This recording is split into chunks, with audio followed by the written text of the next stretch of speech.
Coach Tito, nakita ko gumagano na kay kanina eh. Ano ba ang gusto mong sabihin sa kanila ngayon? Obvious naman na magaling performance yun sa reaction ng crowd. Una, nung solo-solo pa, it wasn't as spectacular. Pero nung sabay-sabay, talaga, it just shows na talaga powerful as a group.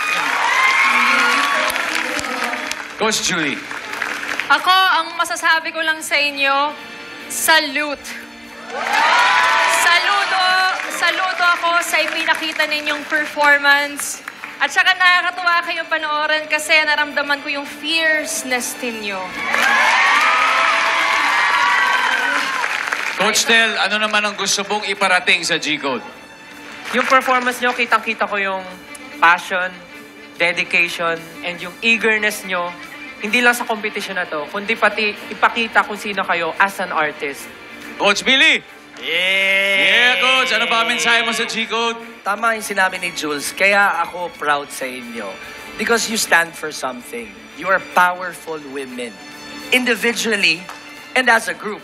Kaya ako, salute din ako sa inyo. Maraming salamat. Thank you. Maraming salamat, Coach Billy. Palakpakan natin muli ang G-Code. Woo!